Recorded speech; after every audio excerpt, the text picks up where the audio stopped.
Bonsoir mesdames, bonsoir messieurs. Alors je vais commencer par des considérations techniques.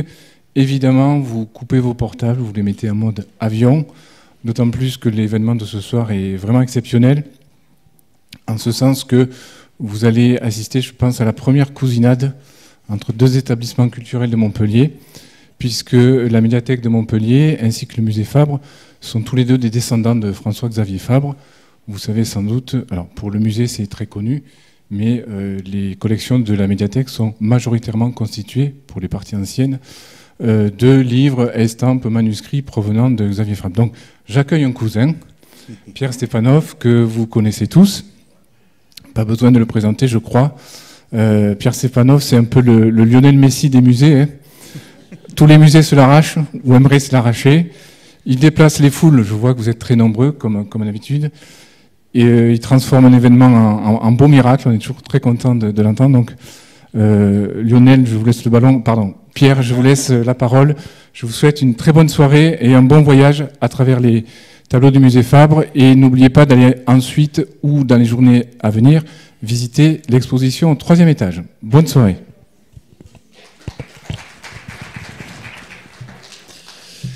Merci beaucoup Mathieu pour cet accueil chaleureux. Bonsoir à tous, merci pour votre présence. Ce soir donc je voulais vous parler des 4 tableaux qu'on a eu au musée Fabre donc le plaisir de prêter pour l'exposition qui démarrera demain à la médiathèque Émile Zola et qui est donc consacrée au voyage.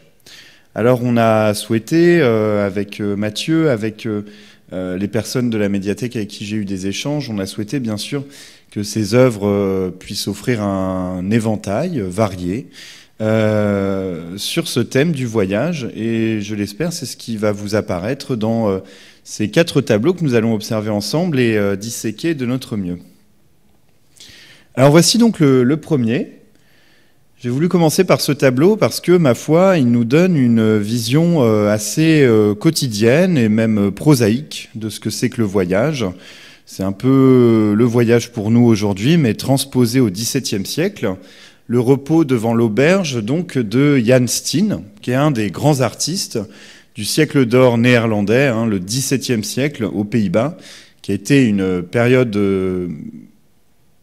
comment dirais-je, d'essor économique extraordinaire et donc d'essor artistique de la même manière, avec un extraordinaire ensemble d'artistes, tous plus talentueux les uns que les autres.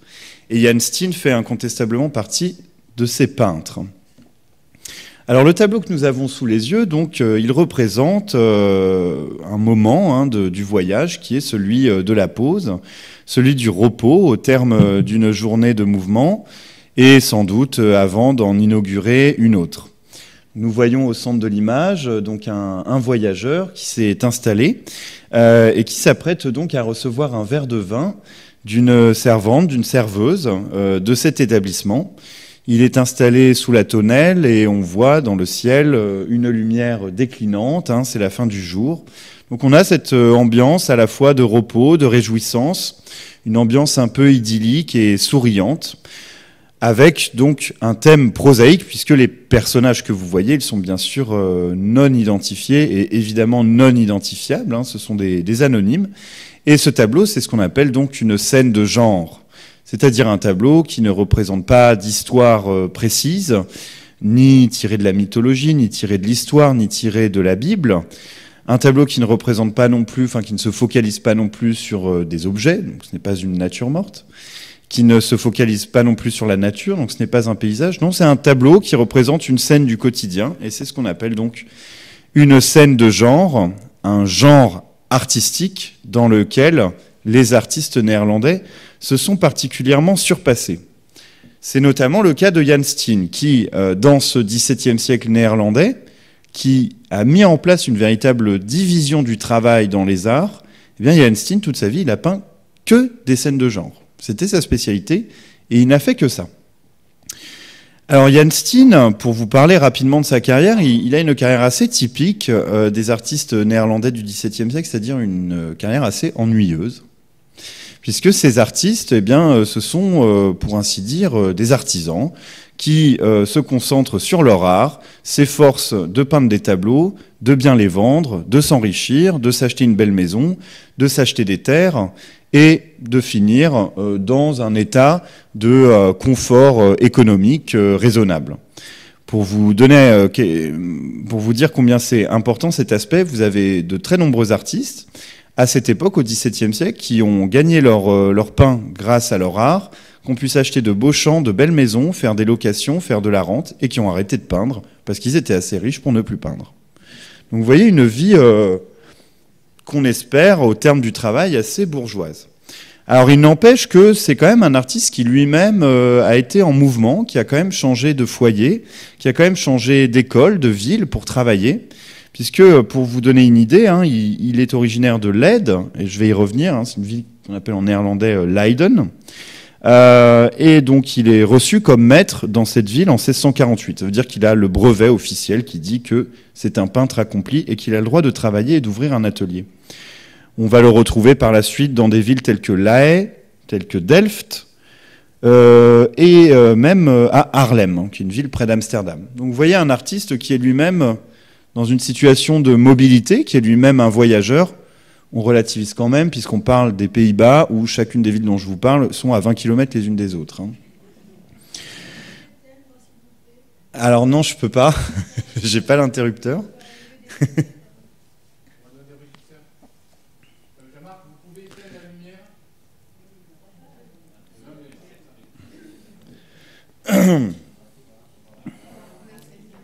Ok, super. Voilà, comme ça les contrastes sont plus affirmés. Très bien. Donc c'est probablement hein, dans ce type de voyage hein, que s'inscrit l'image que l'on voit, hein, sans doute hein, peut-être un marchand qui se déplace de ville en ville, mais dans, vous voyez, des petits voyages, sachant que les Pays-Bas, c'était vraiment le territoire le plus aménagé de l'Europe au XVIIe siècle, avec des centaines et des milliers de canaux navigables, des routes, donc un espace très aménagé. Alors cette idée hein, du repos devant l'auberge, c'est vraiment presque un thème hein, qui s'impose au XVIIe siècle. J'aurais pu vous en trouver tout un ensemble d'exemples. Vous voyez par exemple qu'au musée Fabre, rien qu'au musée Fabre, on a 2 autres tableaux qui représentent ce sujet hein, du repos devant l'auberge. Un exemple de Sébastien Bourdon et un autre tableau de Carrel du Jardin. Alors vous voyez, c'est des tableaux qui sont d'ailleurs assez contemporains les uns des autres. Hein. Le tableau en haut à gauche, il est peint par Bourdon à Paris, mais dans une veine très nordique, très hollandaise, qui imite ces tableaux hollandais. Et puis le tableau de Carrel du Jardin, qui lui, pour le coup, est un néerlandais, qui terminera sa carrière à Venise. Vous voyez que les artistes sont très mobiles. Eh bien, ça, c'est un tableau qui est quasiment contemporain de notre tableau de Jan Steen. Et donc lui, on l'appelle, vous voyez, le coup de l'étrier, puisqu'on y voit un voyageur qui boit un dernier coup de vin avant de monter sur sa mule, de mettre fin à sa pause, à son repos, et de repartir en voyage. Vous voyez que le thème, même le motif hein, de la tonnelle à l'entrée de l'auberge, on le retrouve dans nos 2 tableaux et dans le tableau de Jan Steen. Donc vous voyez, ce sont vraiment des choses assez typiques et assez caractéristiques. Ce qui est intéressant stylistiquement dans le tableau de Jan Steen du musée Fabre et de l'exposition, c'est qu'il marque une transformation dans la manière de peindre de notre artiste. Jan Steen, c'est un artiste qui commence de cette manière-là. Donc vous voyez une manière qui s'inscrit en fait dans la tradition néerlandaise de représenter les excès, les vices des classes populaires, de personnages qui s'enivrent, de personnages qui mettent le désordre dans le foyer, donc des scènes assez drôlatiques hein, finalement, mais peintes, vous voyez, sur un mode assez rustique, avec une touche picturale assez épaisse et avec une gamme chromatique assez resserrée, vous voyez, dans des crèmes, dans des blancs, dans des bruns. Au moment où, après ces nombreux voyages, Jan Steen revient, et je reviens en arrière, voilà, Jan Steen revient dans sa ville natale de Leyde, eh bien, il s'est passé bien des choses artistiquement, puisque on a vu y éclore un nouveau style artistique qu'on appelle le style des fine schilders. Ça veut dire les peintres fins. On a vu à Leyde apparaître ce style qu'on appelle la peinture fine. Alors qu'est-ce que c'est ? C'est très simple. Hein. plutôt que de peindre de manière épaisse, de manière grasse, pour représenter des sujets eux-mêmes un peu parfois graveleux ou drôlatiques, eh bien les artistes tout à coup se mettent à peindre au contraire d'une manière extrêmement délicate, très raffinée, dans la touche et dans l'exécution. Et ce qui est très amusant, c'est que le tableau, et je vous invite vraiment à le voir en vrai, parce que je vous décris quelque chose, mais le tableau vous le dira beaucoup mieux que moi, c'est un tableau d'un raffinement extrême d'exécution, et vous pourrez vraiment approcher votre œil pour admirer tous les détails. C'est un tableau dans lequel on ne voit presque pas le coup de pinceau, et c'est ça l'objectif des peintres fins, c'est qu'on ne voit pas le coup de pinceau, mais qu'on ait l'impression de voir la matière elle-même sous nos yeux. Il y a le détail qui est absolument magnifique, notamment du pot de grès là, qui brille, qui est peint avec une touche picturale assez dense et qui va imiter cette texture de la terre cuite. Il y a un degré de raffinement aussi très très précis dans les petites perles qui ornent le chapeau du monsieur. Donc c'est tout un ensemble de détails qui font plaisir à l'œil du fait de leur raffinement. C'est ce qu'on appelait au XVIIe siècle le beau fini, le côté très fini, très laqué de ces tableaux. Ce tableau d'ailleurs est peint sur bois, ce qui renforce encore ce côté très fini, très brillant et très laqué. Eh bien c'est précisément en revenant dans sa ville natale de Leyde que Jan Steen découvre cette nouvelle manière de peindre, notamment sous l'influence d'un autre artiste qui est resté, lui, à Leyde, qui va devenir son ami, et qui s'appelle Frans van Mieris. Et ici, vous en avez un exemple, également un tableau du musée Fabre, d'un degré d'illusionnisme, de préciosité et de raffinement tout à fait exceptionnel. Vous le devinez dans la photo, qui est de bonne qualité. On est vraiment dans cette belle enfileuse de perles, on est vraiment enchanté par la beauté de ces moirures, par les détails de ce tapis, par les détails également de cette belle manche de cette robe. C'est un tableau dans lequel l'œil plonge et reste presque prisonnier. Regardez les dimensions, c'est un tableau qui fait 23 cm de haut, et il n'empêche, il en est d'autant plus piégeux pour le regard par cet illusionnisme radical. Donc Jan Steen, lui, va toujours rester dans ces sujets un peu grivois, un peu souriants, tout en se convertissant stylistiquement à une peinture très fine et très raffinée. C'est une contradiction assez amusante dans son tableau. Il y a un élément qui est très typique des peintres fins, un élément d'illusionnisme assez typique, c'est l'arche que vous avez au premier plan, et qui en fait sert de moyen terme entre vous et l'image, et qui vous donne l'impression que ce que vous voyez, c'est pas un tableau, c'est une fenêtre ouverte dans un mur, et vous avez l'impression qu'à travers le mur, vous assistez à cette scène. Donc vous voyez, c'est presque comme une espèce de lanterne magique, comme une espèce de truc de magicien, et c'est vraiment sur ce mode-là que les artistes de cette école vont manifester leur talent. Alors au-delà de ces considérations stylistiques, on peut aller plus avant dans l'exploration de la scène, et je trouvais intéressant de vous mettre en rapport une autre version du tableau, parce que comme je vous le disais, nos artistes qui veulent devenir riches, ils ont tendance aussi à faire quelque chose, c'est-à-dire à refaire le même tableau. C'est pas économique en termes d'exécution, mais en termes d'imagination, c'est très économique, vous refaites le même. Et vous le vendez à quelqu'un, d'ailleurs quelqu'un qui est souvent très content d'avoir le même tableau qu'il a vu ailleurs, il a envie d'avoir le même. Bon. Mais on se permet cependant parfois des petits écarts. Et donc vous voyez qu'ici, ce qui est très différent déjà, c'est le cadrage, qui est beaucoup plus resserré sur les figures, qui place vraiment de manière beaucoup plus lisible ce verre de vin au centre de l'image, qui sert de pont dans l'échange entre les deux figures. Et puis vous avez une fleur qui est placée sur la table, alors que dans le tableau du musée Fabre, nous avions, je pense que la photo le permet de le voir, nous avions des noix. Alors ces noix, qu'est-ce qu'elles veulent dire ? Il y a un proverbe en néerlandais qui dit, qu'est-ce qu'il dit ce proverbe ? Il dit « Qui a une noix doit la casser ». Donc ça veut dire qu'il faut savoir saisir l'occasion qui se présente.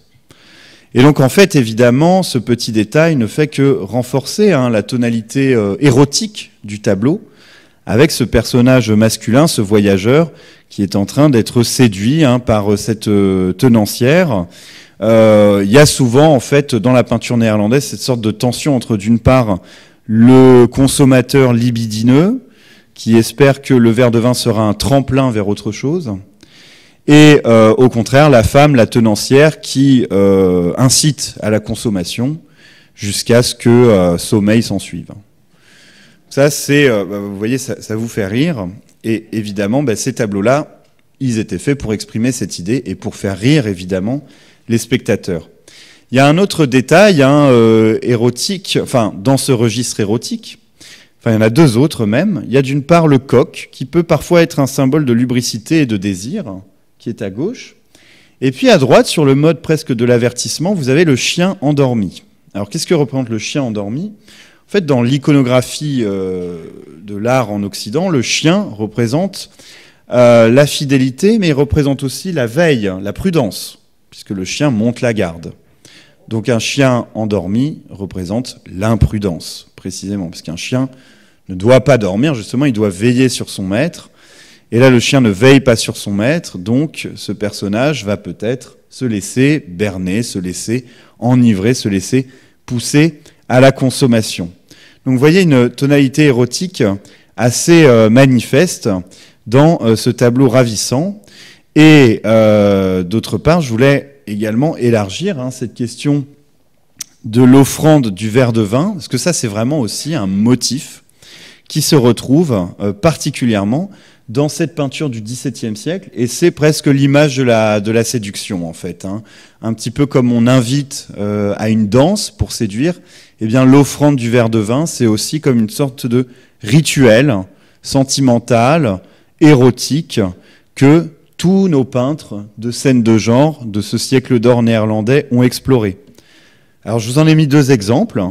Un premier qui se passe dans un bordel, donc un tableau exécuté par l'ami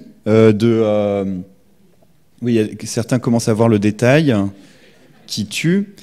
Donc un tableau qui a été peint donc par l'ami de Jan Steen, donc Frans van Mieris, dont on a vu l'enfileuse de perles tout à l'heure. Et donc on a un client ici qui se fait servir un verre de vin, tandis que voilà, on voit que l'artiste a utilisé aussi le thème du chien, mais sur un mode beaucoup moins, comment dirais-je, beaucoup moins pudique que Jan Steen, pour rendre l'allusion bien franche, mais en même temps amusante. Et puis, un autre immense maître de la scène de genre, si célèbre, mondialement célèbre à cette époque, sur un mode beaucoup plus aristocratique, cette tonalité aristocratique qui marque vraiment son art. Je veux parler bien sûr de Vermeer, qui nous représente ici, vous voyez, cette fois-ci un homme qui offre un verre de vin à une belle dame qui nous sourit, mais cette fois-ci, vous voyez, avec presque une posture d'offrande, une posture vraiment de gentilhomme, de manière très précieuse, mais au fond, vous voyez que c'est toujours le même motif, toujours le même thème que l'on retrouve. Donc voici un peu pour notre premier tableau. Alors je vais passer au second tableau maintenant, qu'on a eu donc, que vous pourrez voir dans l'exposition, et là qui nous inscrit vraiment dans, je pense, je dis ça un peu à la louche, mais statistiquement il y a quand même de fortes chances que j'ai raison, le thème du voyage par excellence dans l'art occidental dès le Moyen-Âge. Je veux parler bien sûr de la fuite en Égypte. Ça c'est vraiment un thème que l'on retrouve maintes et maintes fois représenté. Tous les peintres d'histoire, voilà, par opposition aux peintres de genre qu'on a vu tout à l'heure, tous les peintres d'histoire qui se spécialisaient dans la représentation des grands épisodes de la Bible, eh bien, ils ont quasiment tous peint à un moment ou à un autre une fuite en Égypte, un repos de la Sainte Famille en Égypte, une Sainte Famille qui arrive en Égypte, une Sainte Famille qui quitte l'Égypte. Tout le monde s'y est mis. Et la fuite en Égypte, c'est bien sûr un voyage, évidemment. Alors, au musée Fabre, on conserve plusieurs tableaux qui représentent ce sujet.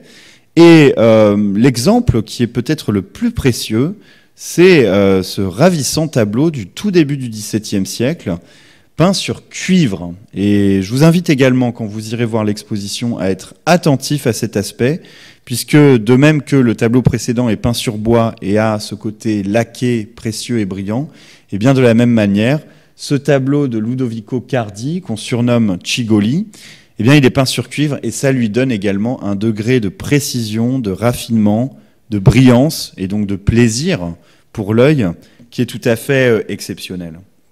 Alors Cigoli, c'est un artiste un peu méconnu aujourd'hui, qui est à cheval en fait entre deux siècles, entre le XVIe siècle et le XVIIe siècle. Il est à cheval également stylistiquement entre plusieurs mouvements artistiques, puisqu'il est d'abord formé dans la tradition de ce qu'on appelle le maniérisme, c'est-à-dire le dernier mouvement de la Renaissance, une peinture très sophistiquée, très complexe, avec des personnages avec des poses très complexes également, anatomiquement, des couleurs également très sophistiquées, parfois antinaturalistes, et puis un second mouvement qui se met en place à la fin du XVIe siècle et qui triomphe au début du XVIIe siècle, on pourrait appeler le mouvement artistique de la contre-réforme, c'est-à-dire un art beaucoup plus intuitif, beaucoup plus réaliste, parfois sentimental, souvent assez populaire dans sa manière de représenter les personnages, c'est-à-dire qui correspond en fait à cette période où l'Église catholique a voulu revenir à des sujets dévots et à des sujets pieux et à des sujets populaires en représentant les personnages religieux comme des personnages simples pour convertir les âmes. Alors le tableau que vous voyez, bien, il est un petit peu à cheval sur ces deux tendances, comme la carrière de Cigoli en général, puisque le tableau insiste à la fois sur un certain dénuement, si je puis dire, de cette sainte famille. Vous voyez, ce sont des personnages assez modestes. La Vierge est une jeune fille. Joseph, bon, c'est un personnage assez amusant. Hein, c'est une espèce de voyageur avec son bonnet, son pantalon, il est pieds nus. Ce sont des personnages un peu du quotidien. Une manière justement de renforcer le caractère touchant de cette scène. Hein. Qu'est-ce que c'est que la Sainte Famille? C'est d'abord un couple et un pauvre enfant qui sont obligés de fuir leur patrie. Donc il y a quelque chose de touchant là-dedans. Il y a le détail merveilleux de réalisme un peu magique, si je puis dire, de cet ange qui guide la Sainte Famille. Et vous voyez, ça c'est absolument merveilleux, qui relève sa robe pour pas se mouiller dans la rivière. Est-ce que les anges peuvent se salir, vous voyez, bon. Donc pour renforcer ce réalisme, on montre l'ange justement qui fait bien attention à ne pas se salir. Et puis dans le même temps, sur un mode beaucoup plus maniériste, ce paysage que vous voyez qui est assez étrange, avec des effets de profondeur très accentués, des enchaînements de plans sombres, je pense à l'arbre à gauche, suivis par des plans plus lumineux, un usage, vous voyez, aussi assez artificiel en fait, hein, de l'enchaînement des couleurs, puisque le dernier plan au fond est représenté dans un camailleux de bleu qui suscite un sentiment de profondeur, ce qu'on appelle la perspective atmosphérique, mais qui est assez exagéré et qui donne un côté assez artificiel, mais en même temps assez précieux, assez magique à cette image. Il en va de même pour les couleurs également, qui sont vraiment éclatantes. Hein. Alors le peintre qui a peint ce tableau, comme je vous le disais, c'est un artiste donc à cheval entre deux siècles, entre deux mouvements. Et ce qui est intéressant de noter, c'est une remarque que je me suis faite en préparant cette présentation. Elle est toute bête, mais elle est intéressante quand même. Vous voyez que l'artiste se fait appeler Cigoli. Personne aujourd'hui ne dit Ludovico Cardi, tout le monde dit Cigoli. Et ça, c'est très typique des artistes italiens qui se font, comme vous le voyez, en fait très souvent appelés par le nom de leur ville natale. Ce qui indique donc que ce sont eux-mêmes des artistes voyageurs. Puisque évidemment, on ne se fait pas appeler du nom de sa ville natale quand on reste dans sa ville natale, parce que ça n'aide pas beaucoup à vous identifier. Par contre, évidemment, quand vous venez du bled de Cigoli et que vous travaillez à Florence ou à Rome, comme le fera Cigoli, tout de suite, c'est beaucoup plus évocateur. Pensez à des artistes comme aussi célèbres que Caravage, par exemple. Son vrai nom, c'est Michelangelo Merisi. Et Caravage, c'est le nom du petit bled où il est né, à côté de Milan. Et c'est le nom qu'on lui a donné, parce que c'était quelqu'un qui venait d'ailleurs. Pensez à un autre artiste, par exemple, je sais pas, le Parmesan. Bon, il s'appelle comme ça parce qu'il vient de Parme, hein, mais pas pour une autre raison. Parmigianino, disent les Italiens.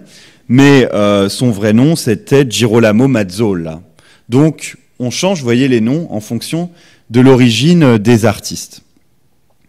Ce qui est intéressant aussi à souligner, c'est que ce tableau, alors on ne connaît pas bien son histoire, mais on a des indices quand même, c'est sans doute lui-même un tableau qui était destiné à voyager, qui a peut-être connu lui-même de grands voyages. Il faut avoir à l'esprit que les tableaux eux-mêmes que je vous montre, parfois, ils changent de pays, ils voyagent, ils changent de main, et pour certains d'entre eux, c'est pas le cas des 4 tableaux auxquels on s'intéresse ce soir, mais on a dans nos collections vraiment ce qu'on peut appeler des tableaux voyageurs, qui ont incroyablement changé de collection, de pays, et qui nous racontent, à travers leur histoire matérielle, qui nous racontent eux-mêmes bien des voyages. En tout cas, ce tableau, c'était en fait une commande très prestigieuse.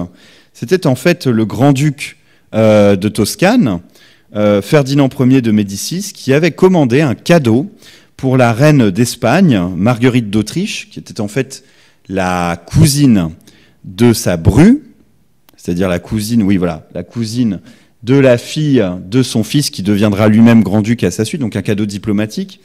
L'idée, c'était d'offrir à cette reine d'Espagne une suite de petites peintures précieuses sur cuivre qui représenteraient les différents épisodes de la vie de la Vierge.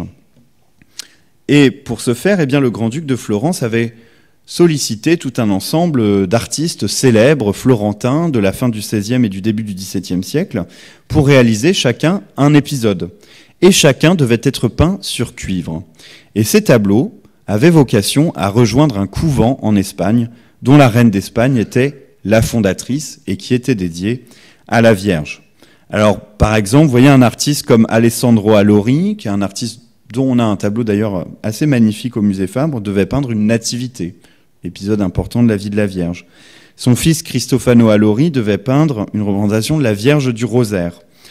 Un autre peintre, Jacopo da Empoli, devait peindre la Dormition, c'est-à-dire la mort de la Vierge. Et Cigoli, quant à lui, devait peindre la fuite en Égypte, autre épisode important de la vie de la Vierge. Alors, est-ce que les tableaux ont été livrés ou pas? On ne le sait pas. On sait en tout cas que ce tableau correspond, de toute évidence, à la plaque de cuivre. Le support de ce tableau correspond de toute évidence à la plaque de cuivre qui a été livrée à Cigoli pour qu'il réalise son tableau, on le sait par des documents d'archives. Peut-être que ce tableau n'a jamais été livré, et c'est sans doute à Florence que Fabre en a fait l'acquisition pendant ses années de résidence dans la ville, avant de le donner à sa ville natale. Alors ce qui est intéressant, c'est de voir à travers la Sainte Famille, la fuite en Égypte, d'y voir ce que peut incarner, ce que peut représenter ce thème à travers les époques. Évidemment, un thème qui revient tout le temps, à travers chaque siècle, ne fait que mieux ressortir la différence dont chaque époque se l'est appropriée, la différence dont chaque artiste se l'est appropriée.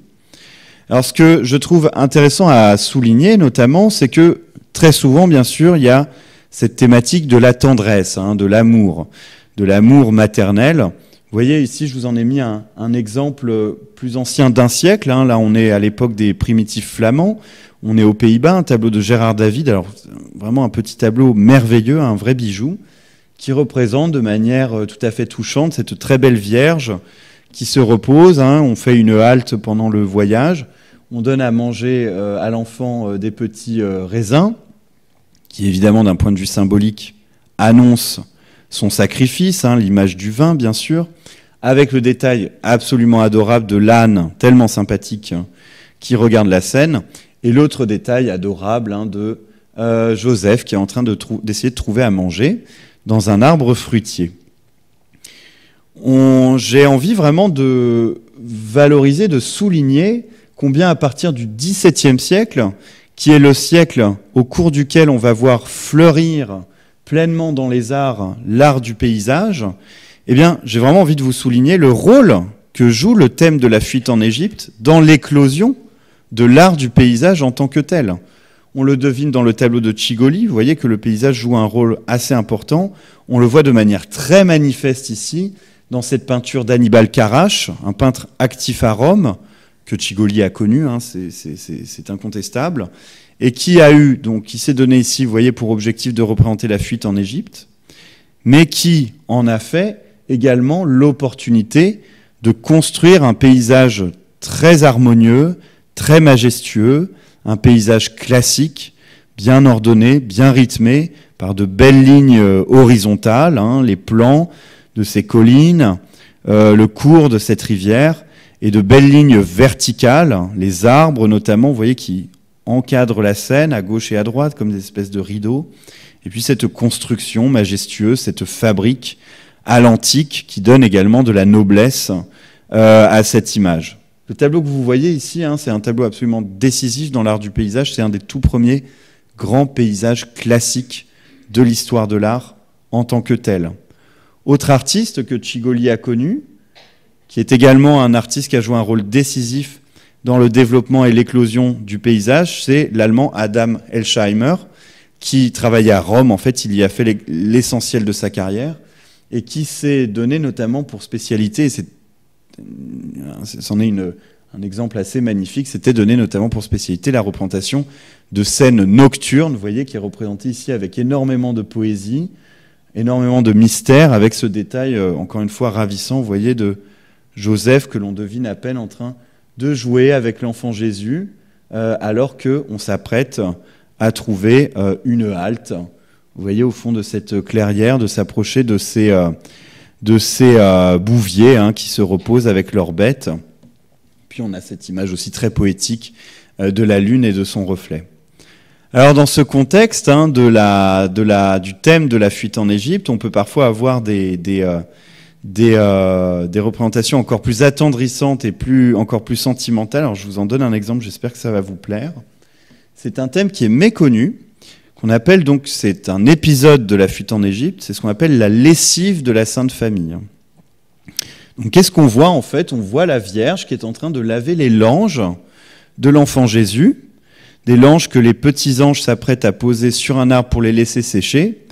Et pendant ce temps-là, eh bien le Saint Joseph est en train de lire un traité de théologie à l'enfant Jésus, hein, qui est évidemment un enfant très, très précoce en matière religieuse. Et tout ça, non mais c'est le cas, hein. Et tout ça nous compose une image absolument ravissante, hein, très touchante, et très typique de cette dévotion de la contre-réforme, qui invitait en fait évidemment chaque famille à imiter, par leur sainteté, par leur piété, par leur pauvreté, à imiter l'image de la famille par excellence, la Sainte Famille. En fait, ces tableaux sont autant d'invitations à l'imitation. Alors au contraire, on peut avoir des artistes beaucoup plus sévères et beaucoup plus sérieux qui vont se donner pour objectif de la fuite en Égypte d'une exploration archéologique de ce que c'est que l'Égypte. C'est notamment le cas de Nicolas Poussin, qui lui vraiment est un artiste très, très intello, hein, très intellectuel, qui donne vraiment à son travail une ambition d'historien et d'archéologue. Et dans ce tableau que vous voyez ici, des nombreuses saintes familles que Nicolas Poussin a peint, eh bien, l'artiste s'est vraiment donné pour but, et on le sait par sa correspondance, parce qu'il nous le dit dans ses lettres, il s'est donné pour but de représenter l'Égypte antique de la manière la plus convaincante possible, pour servir de cadre le plus convaincant possible à cette représentation de la Sainte Famille. Alors il y a tout un ensemble de détails qui sont typiques, hein, notamment, vous voyez, le choix d'avoir représenté ces petits personnages qui viennent accueillir la Sainte Famille avec un teint hâlé. Hein, ce ne sont pas des personnages à la peau blanche, ça donne une forme d'exotisme. Vous avez aussi ce détail très très frappant au second plan d'une procession égyptienne avec des personnages hein, qui semblent des prêtres, qui semblent porter une sorte de cercueil peut-être, ou un tabernacle sacré sous un portique avec un obélisque, avec également un autre détail que vous avez à droite là qui est très intéressant, qui est une sorte de comment dirais-je, une sorte de pigeonnier, si je puis dire, dans lequel on logeait les ibis, qui étaient les oiseaux sacrés que protégeaient donc les prêtres du dieu Thoth. Et donc tous ces détails d'architecture, il faut avoir à l'esprit que c'est tout à fait extraordinaire pour cette époque. Personne ne voyage en Égypte au XVIIe siècle. La Méditerranée est dangereuse, l'Égypte fait partie de l'Empire ottoman, donc c'est l'ennemi de la chrétienté, mais on est quand même fasciné par cette patrie des pharaons, et on s'efforce de la reconstituer avec moult détails archéologiques, en fait, pour reconstituer ce paysage égyptien, Nicolas Poussin s'est en fait inspiré d'une mosaïque réalisée par des Romains, mais qui représentait un paysage égyptien tel qu'on pouvait le connaître à l'époque de l'Empire romain. Cette mosaïque, elle a été trouvée dans le temple de Paestum, Préneste, qui est une ville à une quarantaine, je crois, de kilomètres de Rome. Et vous imaginez bien qu'au XVIIe siècle, c'était une découverte incroyable. Tout à coup, on pouvait voir de ses yeux l'Égypte telle qu'elle pouvait être à l'époque de l'Antiquité, et donc précisément à l'époque de la Sainte Famille. Alors il y a par exemple, alors attendez que je le retrouve, il y a un détail, notamment, que vous allez reconnaître tout de suite. Alors vous avez le détail en fait qu'on a vu donc à droite de la procession qui passe sous un petit temple. Eh bien Poussin l'a récupéré en fait de cette mosaïque, puisqu'on retrouve exactement la même scène, la petite architecture et les personnages qui font une procession. Et puis d'autre part, voilà, alors exactement, je ne sais pas si vous allez réussir à le voir, en fait je vous mets le pointeur, donc ça se trouve ici, vous voyez, vous reconnaissez peut-être aussi le pigeonnier à ibis que Poussin a repris de la même manière, littéralement, pour son tableau. Alors encore un autre exemple de thème typique de la fuite en Égypte, c'est la destruction des idoles. Dans la tradition chrétienne, c'est évidemment pas ce n'est pas dans la Bible, c'est dans la tradition orale.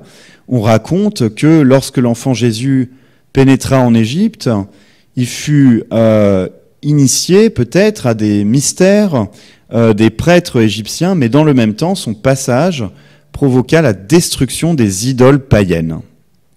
L'Égypte, c'est la terre religieuse et sacrée par excellence, mais en même temps, c'est la terre des dieux anciens, des vieux dieux, des dieux d'avant la grâce, d'avant la rédemption.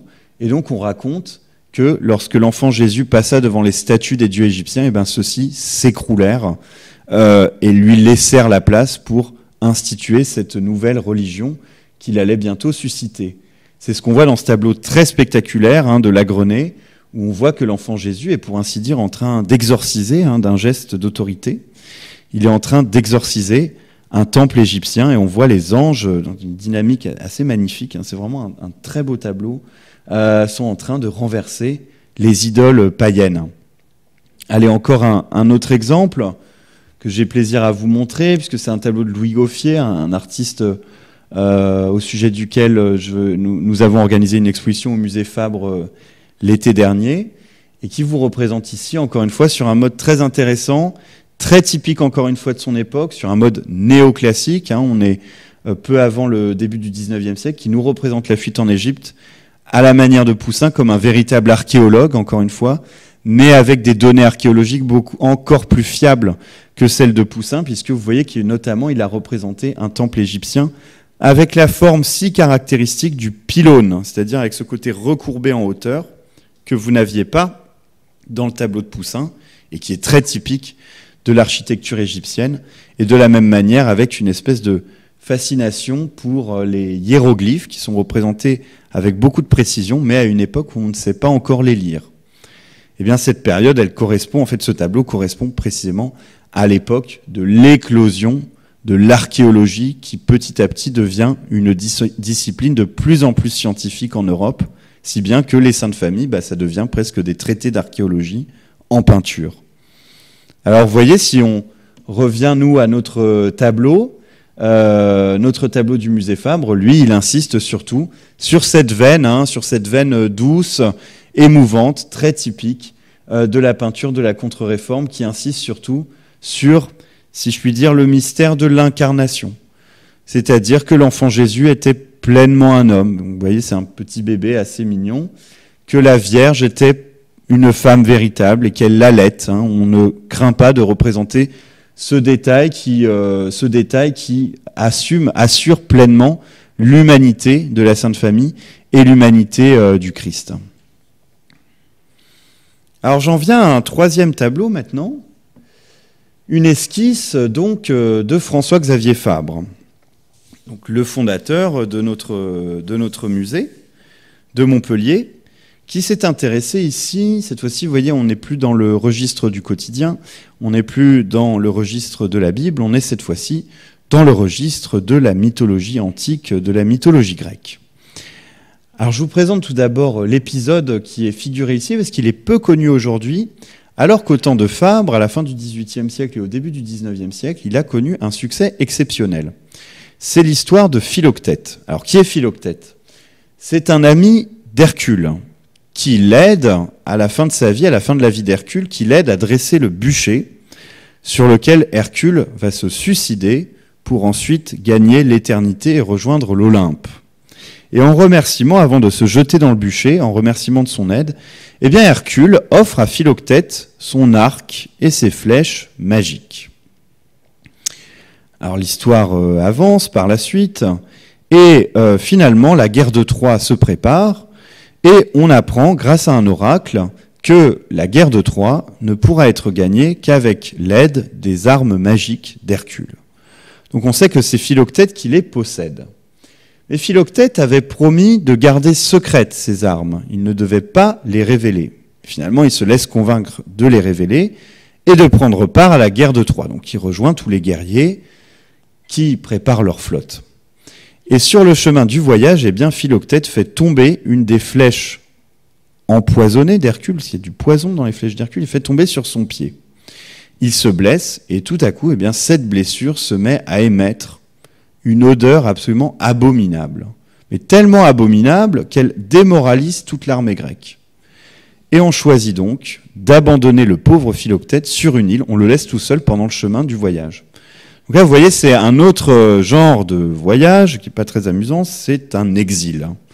Puisque, au cours de ce voyage, la guerre de Troie, eh bien, Philoctète est abandonné en chemin et va se retrouver pendant tout le long de cette guerre, va se retrouver abandonné sur son île et devenir une espèce de véritable sauvage, solitaire, à vivre dans la nature. C'est une espèce de Robinson Crusoe à l'antique. Et les artistes se mettent à cette époque, à la fin du XVIIIe siècle, à représenter chacun son Philoctète. C'est un thème qui devient très à la mode, parce que notamment, eh bien, il y a un théoricien de l'art, un critique, non plutôt un théoricien, qui est à l'origine du mouvement néoclassique et qui s'appelle Winckelmann, c'est un Allemand. Il avait encouragé les artistes à s'intéresser à ce sujet. Je vais y revenir. Ce qui est intéressant, c'est que... Pardon, excusez-moi, je termine l'histoire. Au bout de 10 ans, eh bien, un oracle rappelle aux Grecs que pour remporter la guerre de Troie, ils ont besoin des armes d'Hercule. Et donc, on va voir le fils d'Achille, donc ce Néoptolème, un personnage assez méconnu aussi aujourd'hui, assez oublié, qui se rend sur l'île de Philoctète avec Ulysse pour prendre les armes de Philoctète et l'abandonner à nouveau.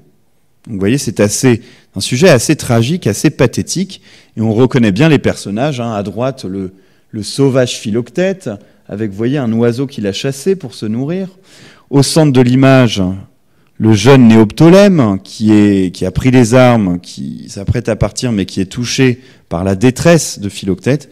Et puis le rusé et pragmatique Ulysse, qui invite le jeune héros à partir rapidement et à laisser ce bougre de Philoctète sur son île pour encore peut-être 10 années. Ce qui est intéressant, c'est que on peut-être présumer que cette peinture, c'est une esquisse, et je vais y revenir, eh bien cette peinture, ce sujet a dû particulièrement intéresser Fabre, puisque dans sa vie lui-même, il a été un voyageur, et un voyageur sur le mode un peu triste de l'exil. En effet, Fabre se rend en Italie en 1787.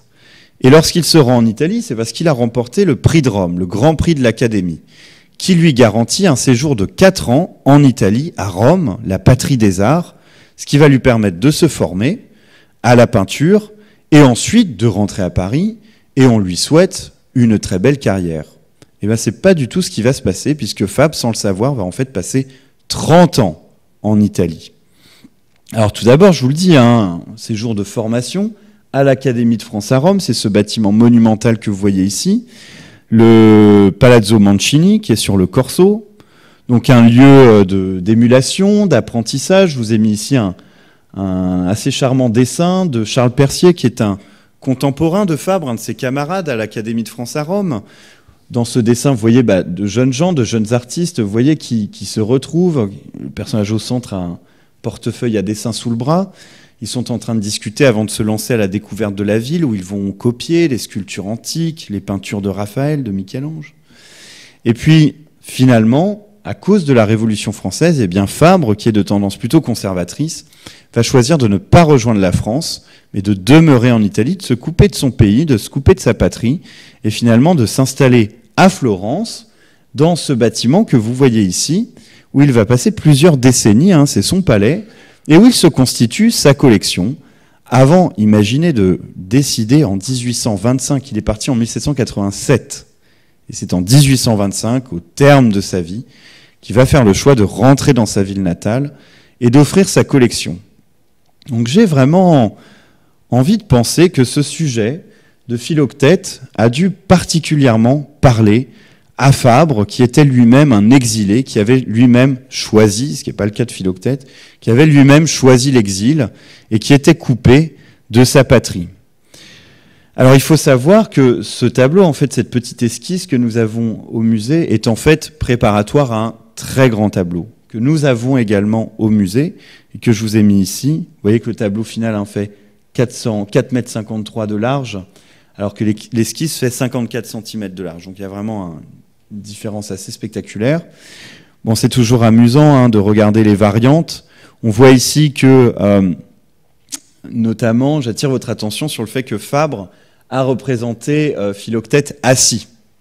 En fait, il a dû se dire que ça ne donnait pas tant de dynamique que ça à son personnage, parce que c'est vrai que si vous restez assis en disant « restez avec moi », ça veut dire que vous êtes prêt à laisser les gens partir.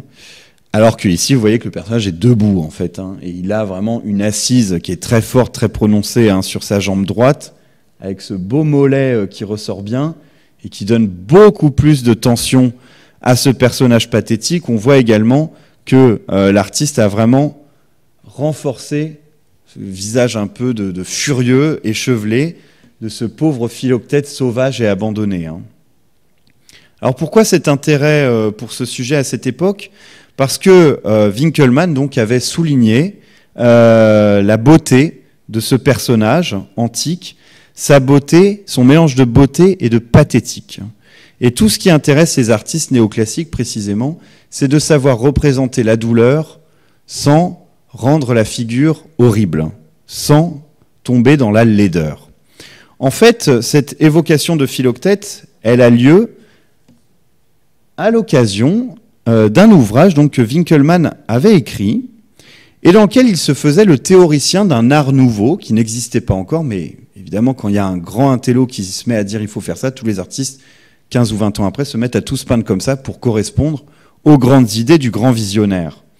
Et Winckelmann donc faisait l'exaltation de la beauté de la sculpture antique qui était capable de représenter la souffrance, mais sans la représenter de manière horrible, mais toujours en la représentant de manière noble.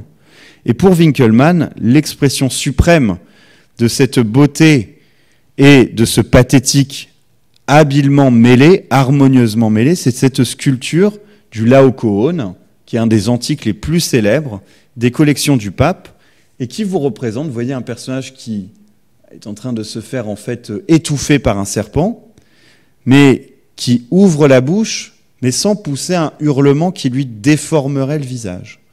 Il hurle, en fait il crie, mais sans hurler. Il crie de manière noble et majestueuse. Et Winckelmann écrivait, et imaginez que ça ne tient qu'à ça, il écrit « Laocoon souffre, mais comme le Philoctète de Sophocle », pièce de l'Antiquité qui raconte l'histoire de Philoctète. Laocoon souffre, mais comme le Philoctète de Sophocle. Son horrible situation déchire le cœur, mais nous inspire en même temps le désir d'être en état d'imiter sa confiance et sa magnanimité dans les malheurs qui peuvent nous arriver. Donc vous voyez, exaltation du courage dans la douleur. Et il a suffi que Winckelmann compare le Laocoon antique à la pièce de Philoctète de Sophocle pour que tous les artistes, quelques années plus tard, se mettent à peindre des Philoctètes et essayent de représenter cette douleur, cette souffrance, cet état d'abandon pathétique. Alors je vous en ai mis quelques exemples pour vous l'illustrer. C'est vraiment amusant de voir de la même manière comme chaque artiste s'est mis à faire son philoctète. En voici un exemple d'un artiste spécialisé dans l'art du paysage, mais qui a utilisé le sujet de philoctète comme prétexte à la mise en scène d'une île mystérieuse. C'est un peu l'île abandonnée, c'est l'île sauvage. Et donc dans son antre, on a le sauvage philoctète, et puis peut-être plein de remords. On voit les deux guerriers, vous voyez, qui s'approchent discrètement pour lui dérober les armes d'Hercule. Donc un tableau un peu à suspense, qui se construit vraiment comme une scène de théâtre par ce grand paysagiste qu'était Valenciennes. Un autre exemple assez fascinant, la photo n'est pas bonne et je vous prie de m'en excuser, par Jean-Germain Drouet, contemporain de Fabre. Fabre l'a très bien connu, c'est un camarade de l'atelier de David, et ensuite ils se sont connus, enfin ils ont continué à se côtoyer à l'Académie de France à Rome, qui nous représente ici une sorte de philoctète culpabilisateur, vous voyez, espèce de personnage démesuré, abandonné, qui est face à nous, qui a les yeux tournés vers le ciel. Il a presque l'air d'avoir les yeux sans pupille, vous voyez, c'est assez effrayant, et qui est en train de s'éventer sa blessure avec une aile d'oiseau qu'il a arrachée dans un paysage très très inquiétant, très effrayant, une île abandonnée très hostile. Encore un autre exemple, vous voyez ici, pour confirmer vraiment cette fascination pour l'image de cette espèce de... J'aime bien l'idée d'un Robinson Crusoe à l'antique, cette image du sauvage abandonné qui fascinait les artistes de cette époque. Cette fois-ci, c'est Philoctète en train de chasser, vous voyez, sur son île. Il est en train de rejoindre sa proie péniblement, parce que n'oubliez pas qu'il a le pied blessé. Pour continuer sur cette idée de l'exil, je suis aussi assez frappé de remarquer, on le voit notamment dans les collections du musée Fabre, un intérêt pour Fabre l'exilé pour d'autres thèmes du voyage et du voyage malheureux, du voyage de l'exil. En voici un autre exemple, c'est le thème d'Œdipe à Colonne. Alors c'est un sujet qui est souvent oublié, souvent méconnu, c'est un peu la suite de l'histoire d'Œdipe. Vous savez, l'histoire d'Œdipe ne se finit pas au moment où il découvre qu'il a fait des enfants à sa mère et qu'il a tué son père. À ce moment-là, Œdipe ne se suicide pas, attention, il se crève les yeux et il mène ensuite une vie d'exil et d'errance, accompagné par sa fille Antigone. Et les dramaturges de l'Antiquité, notamment Sophocle, si je ne dis pas de bêtises, encore lui, ont écrit des pièces qui racontent la douleur, la souffrance pathétique d'Œdipe, qui se retrouve aux portes d'une ville, la ville de Colonne, dans laquelle il demande l'hospitalité, en se présentant comme un pauvre vieillard, un pauvre misérable abandonné par sa fille. Et comme on le voit ici, eh bien, l'horreur de son crime est plus grave que l'irrespect envers une des lois les plus sacrées de la vie, qui est l'hospitalité. Et on voit que les citoyens de Colonne arrivent aux abords de leur ville et rejettent le pauvre Œdipe, qui va rester donc aux portes de la ville et qui ne pourra pas jouir de cette vertu fondamentale qui est l'hospitalité. Et puis encore un autre exemple, cette fois-ci la fin d'un exil, toujours peint par Fabre, à cette époque où lui-même est en exil à Florence, le retour d'Ulysse, un des tableaux les plus spectaculaires qu'il ait peint durant sa carrière. Cette fois-ci, c'est le retour d'un exilé. Après, n'oubliez pas, c'est pas après 10 ans d'exil, c'est après 20 ans d'exil, puisque la guerre de Troie, c'est 10 ans, et ensuite, les voyages d'Ulysse, c'est encore 10 ans. Donc ça fait quand même longtemps qu'il n'a pas vu sa patrie. Et Homère donc, nous raconte un passage particulièrement dramatique dans l'Odyssée. C'est le moment où Ulysse, qui se déguise en pauvre mendiant, arrive à son palais, incognito, parce qu'il doit préparer sa vengeance, puisque les prétendants entourent sa femme et veulent la lui prendre. Il entre dans le palais, il peut jouir des lois de l'hospitalité, il est reçu dans le palais, aussi misérable soit-il, et conformément aux lois de l'hospitalité, eh bien, une servante, qui est en fait sa vieille nourrice, lui lave les pieds. Et en lui lavant les pieds, tout à coup, elle reconnaît une blessure que le jeune Ulysse s'était fait à la chasse et en lui touchant la blessure, elle le reconnaît. Et à ce moment-là, Ulysse met la main sur la bouche de sa nourrice pour qu'elle ne révèle pas sa planque, en fait. Et donc, ça nous donne ce tableau tout à fait dramatique avec Ulysse, vous voyez, dans l'obscurité, qui prépare sa revanche. C'est un tableau tout en tension, avec ce détail magnifique de ce coup de lumière qui est projeté sur l'œil de la nourrice, espèce d'œil écarquillé de surprise.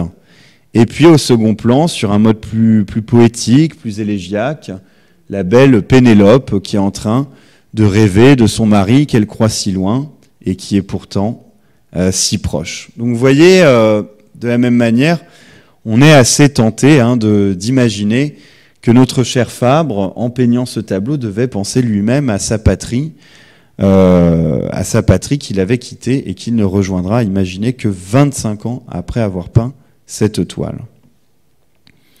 Et puis j'en arrive au dernier tableau de cette petite présentation, le tableau le plus tardif d'ailleurs, vous voyez que désormais on est au tout début du 19e siècle, un tableau peint par une femme artiste, Hortense de Bourg-Lescaut, qui était incontestablement, je pense, la femme artiste la plus célèbre à son époque. Donc elle envoie des tableaux au salon sous l'Empire et sous la Restauration, et c'est notamment une grande protégée de la cour, c'est notamment la peintre favorite de la duchesse de Berry, à la cour de Louis XVIII et de Charles X sous la Restauration. Elle expose chaque année de très nombreux tableaux au salon, elle est couverte d'honneur, elle remporte des médailles. Et dans le tableau que vous voyez ici, eh bien, elle illustre une fable de La Fontaine, qui nous parle également, encore une fois, de voyage.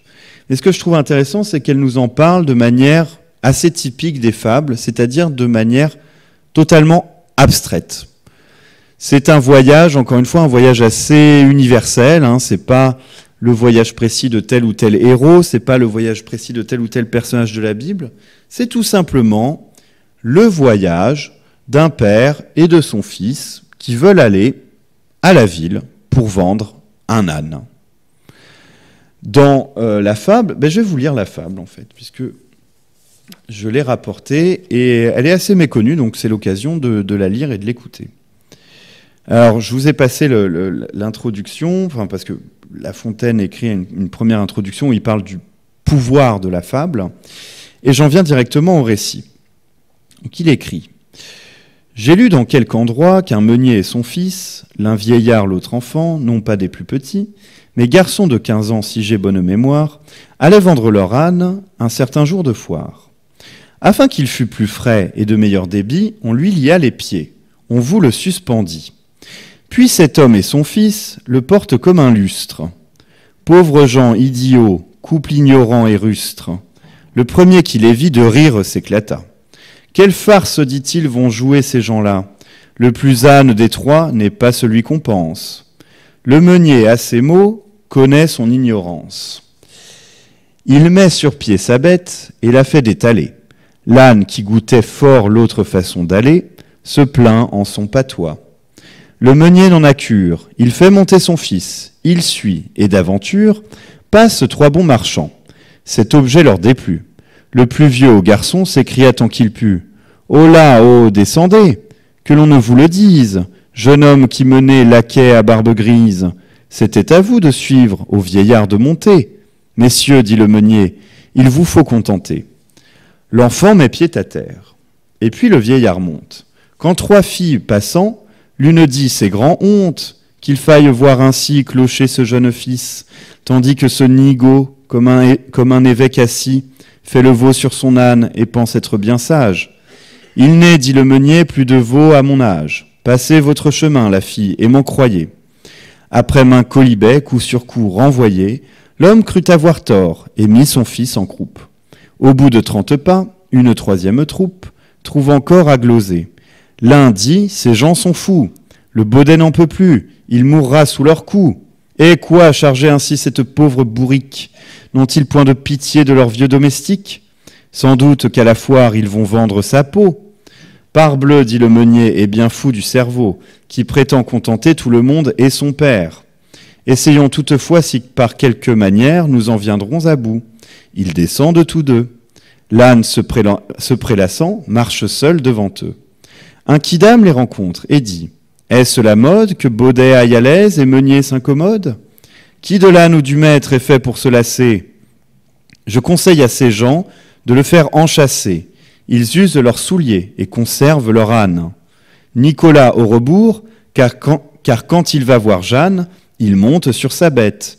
Et la chanson le dit. Beau trio de Baudet, le meunier repartit. Je suis âne, il est vrai, j'en conviens, je l'avoue. Mais que dorénavant on me blâme, on me loue, qu'on dise quelque chose ou qu'on ne dise rien, j'en veux faire à ma tête. Il le fit, et fit bien. Donc vous voyez une fable assez amusante, qui nous raconte tout simplement que chacun a toujours son opinion sur un sujet, qu'on se prend toujours des opinions contradictoires et que la seule manière de s'en sortir, c'est d'être résolu dans sa propre opinion. Alors, c'est précisément ce sujet que nous représente ici cette jeune peintre, Hortense de Bourlescaut, dans ce tableau assez ravissant, en choisissant le passage qui va permettre de montrer les trois jeunes filles. Vous voyez d'ailleurs que c'est l'occasion de présenter trois figures, trois visages absolument ravissants et trois robes peintes avec vraiment une lumière, des couleurs tout à fait suaves, très délicates, très raffinées, très sucrées, qui sont extrêmement plaisantes pour l'œil. Mais je vais revenir sur cette question des toilettes. Alors, le meunier, son fils et l'âne avait déjà fait l'objet d'une illustration, et notamment dans un recueil très luxueux des Fables de La Fontaine, qui était accompagné d'illustrations d'après des dessins d'un grand peintre animalier qui était donc Jean-Baptiste Oudry. C'est un des très grands monuments de l'édition du XVIIIe siècle, qui sort au milieu du siècle. Et donc vous voyez que là, l'illustration, elle est beaucoup plus pléthorique, puisqu'on a vraiment tous les épisodes. Vous voyez la première étape, donc le vieux et son fils portent l'âne. La deuxième étape, c'est le fils qui monte dessus. La troisième étape, en rapport avec notre tableau, les trois jeunes filles, le vieux sur l'âne et le jeune fils qui marche derrière. Puis en bas à gauche, le moment un peu catastrophique où les deux montent sur l'âne. Et puis le moment, la dernière étape où on le laisse presque paître en liberté. Donc vous voyez, on a un petit peu toutes les étapes. Ce que je trouve intéressant ici dans ces gravures, c'est que on nous représente la scène un petit peu comme on peut l'imaginer à l'époque contemporaine de Oudry, quelque part en France, à la campagne. Vous voyez, avec un joli village, un clocher, trois messieurs en tricorne, des paysans un petit peu misérables, typiques du XVIIIe siècle. Ce qui est intéressant, au contraire, c'est que dans le tableau d'Hortense de Bourlescaut, c'est pas du tout les costumes typiques du début du XIXe siècle qu'on voit, ce sont des costumes italiens. Je vous invite notamment à considérer ces très caractéristiques coiffes que portent ces jeunes dames, qui sont en fait les coiffes typiques que portaient les femmes italiennes, notamment les femmes romaines ou les femmes de Frascati. On pourrait encore détailler tous les éléments du costume, les corsets qui sont très très délicats. En fait, ce que vous voyez ici, c'est l'apparition de quelque chose qui va être décisif dans l'imaginaire du voyage au XIXe siècle, c'est la notion de pittoresque. C'est-à-dire, on pourrait même dire, si vous préférez, de folklorique. Mais le mot pittoresque est plus typique du XIXe siècle. On se plaît à représenter des imaginaires lointains en insistant sur les mœurs, sur les costumes, sur les traditions de peuples éloignés, ici les Italiens, pour renforcer le sentiment de l'ailleurs. Et ça, c'est quelque chose que on a moins vu dans les tableaux précédents ou qu'on a vu dans des espaces très lointains, notamment l'Égypte.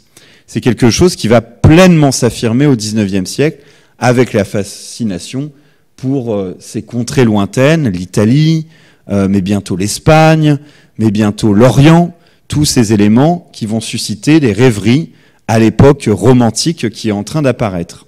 Eh bien, pour le costume pittoresque italien, une des premières expressions de ce goût pour le folklorique, c'est précisément Hortense de Bourlescaut qui l'a illustré dans ses tableaux. Alors ce tableau, on a vraiment aussi voulu l'acheter au musée. Pardon, parce que j'ai oublié de le dire, c'est un achat tout récent. En fait, c'est un tableau qu'on a acquis sur le marché de l'art en vente publique à Drouot en 2020. C'était amusant de constater qu'on avait déjà dans notre collection un dessin de la même artiste qui représente le même sujet, mais vous voyez de manière un peu différente, mais exactement le même épisode. Mais cette fois-ci, une œuvre d'art graphique et non pas une huile sur toile. Mais comme vous le voyez, encore et toujours, avec cette insistance sur le costume folklorique italien, alors que jamais La Fontaine ne nous dit que ça se passe en Italie. Hein. La Fontaine ne nous dit même pas où ça se passe, en fait. La Fontaine est indifférent à cette question. Il raconte une fable et veut en tirer une morale. Alors qu'au contraire, ici, eh bien, notre artiste, elle a voulu donner ce cachet un peu folklorique en se réappropriant un thème universel, mais en le situant dans un imaginaire, dans un ailleurs qui fasse voyager l'esprit des spectateurs. Alors, comme je vous le disais, ce thème, cette veine folklorique, elle va vraiment être promise à un extraordinaire avenir. Vous voyez qu'ici, c'est un folklorique assez mignon, assez charmant, assez brillant. Regardez ce qu'on peint à peine quelques années plus tard. Voilà un tableau de Léopold Robert qui, mise en plein dans cette veine folklorique, c'est la représentation de paysans italiens qui arrivent pour commencer donc les moissons dans les marais pontins. Et là, vous voyez que l'artiste, c'est presque un anthropologue. Hein. Il y a une insistance extraordinaire sur les mœurs italiennes, notamment, vous voyez la danse avec ces cornemuses très typiquement italiennes, ces chapeaux également, les robes, les rubans. C'est vraiment un tableau d'anthropologue, et avec le tableau d'Hortense de Burlesco, on est à l'aube de cette nouvelle veine.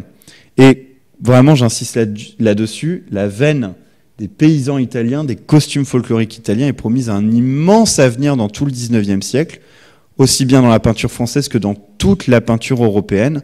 Au musée Fabre, on en a deux exemples très typiques. Vous voyez que ce sont toujours ces costumes italiens, ce sont toujours ces coiffes tellement typiques, mais cette fois-ci, vous voyez, représentés dans un style très différent, beaucoup plus classicisant, beaucoup plus radical, beaucoup plus monumental également, avec des tableaux. Ici, à gauche, un tableau d'Henri Lehmann, à droite, un tableau du Montpelliérain Alexandre Cabanel, et vous voyez que désormais, eh bien, la représentation du costume folklorique, à cette époque de fascination pour le voyage en Italie, est devenue un thème en soi qui n'a même plus besoin du prétexte d'une fable.